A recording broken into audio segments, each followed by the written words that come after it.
Dende que no ano 1981 foi aprobado o Estatuto de Autonomía de Galicia, foron moitos os avances en materia de preservación e defensa da identidade da cultura galega. O Consello da Cultura Galega é unha das máis importantes entidades que se encargaron de logralo. Nace no ano 1983 como resposta ao artigo 32 deste estatuto e a partir do papel central que a cultura ten no rexurdimento da identidade galega desde o século XIX.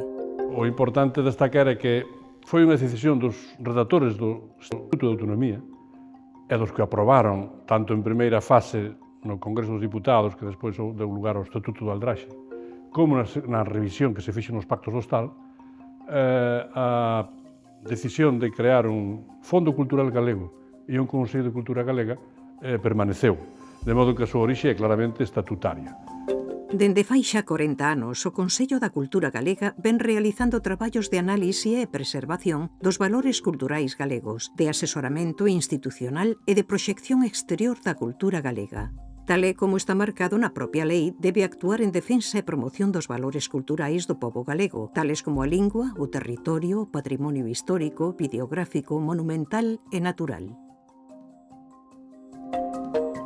Todo que realmente forma parte estrutural do que é Galicia, a súa propia cultura, a súa propia identidade, é do que debe ocuparse o Consello da Cultura.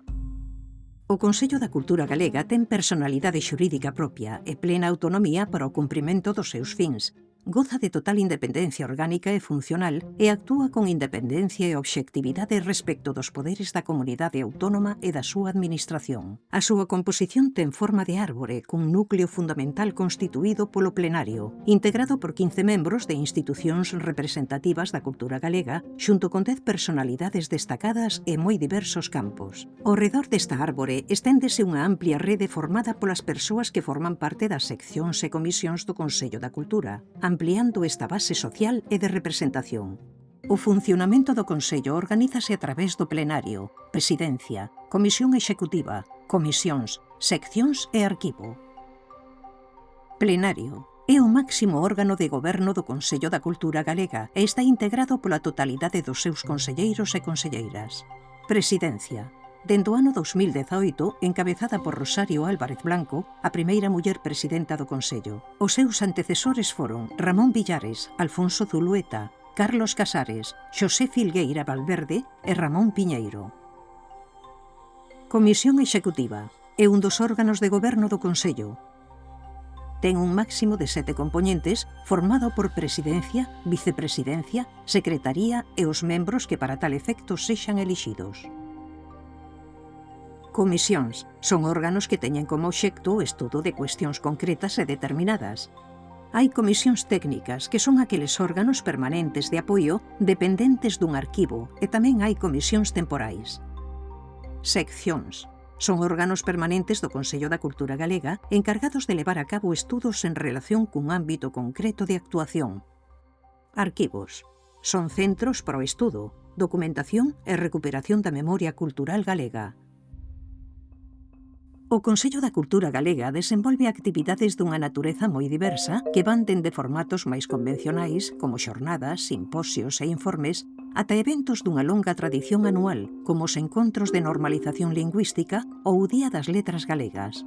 Ademais, traballa na busca constante de innovación e novos formatos, tentando chegar a máis públicos e facendo accesibles para os cidadáns todos os seus contidos a través das webs e redes da institución. A súa estructura institucional está concebida como unha rede que conecta persoas e coñecementos a través da horizontalidade e a participación de todas as figuras que o compoñen.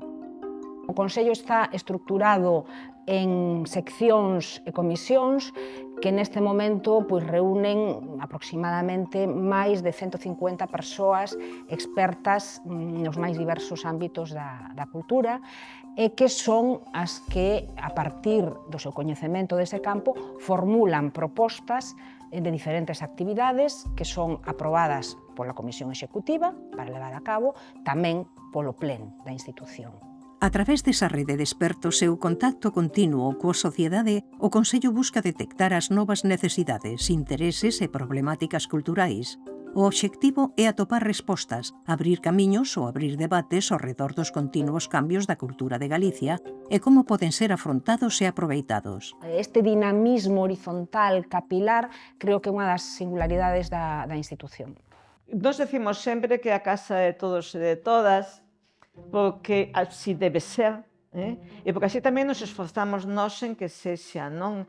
Porque realmente só ten sentido se o Consello da Cultura serve para darlle voz a todos, para atender por igual as necesidades duns e outros, non? Para atender tamén os soños e os proxectos de futuro duns e outros, pero tamén para guardar a memoria de todos e de todas os que en algún momento axudaron de alguna maneira a construir este edificio patrimonial inmenso que é o da cultura galega.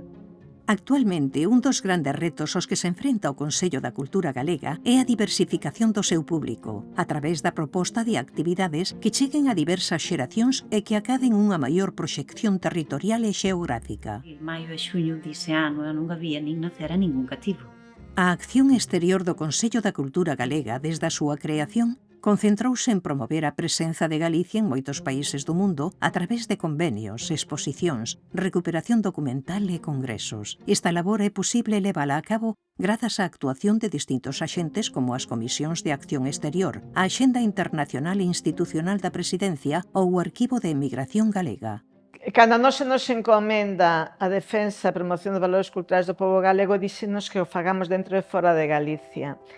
E nós asumimos iso non soamente en relación coa Galicia que está espallada polo mundo, a Galicia da emigración e do exilio, que non sería en si mesma esa internacionalización da que falamos, senón que o asumimos como a encomenda de levar a cultura e a lingua galega fora xustamente desa colectividade a moitos outros países nos que hai ou non hai emigrantes e exiliados galegos. Non? Entón, cando nós asumimos esa tarefa, sabemos que non somos un órgano creado especificamente para esa internacionalización como poida ser o Cervantes ou o Camões, por poñer exemplos próximos, pero facémolo sabendo que esa é unha tarefa necesaria para a cultura galega e que nós temos que buscar camiños, parceiros, colaboracións institucionais, etc., para conseguir que a cultura galega, a rica cultura galega contemporánea, pero tamén o patrimonio dado dos nosos antepasados, sexa coñecido fora desa enorme colectividade galega que anda polo mundo.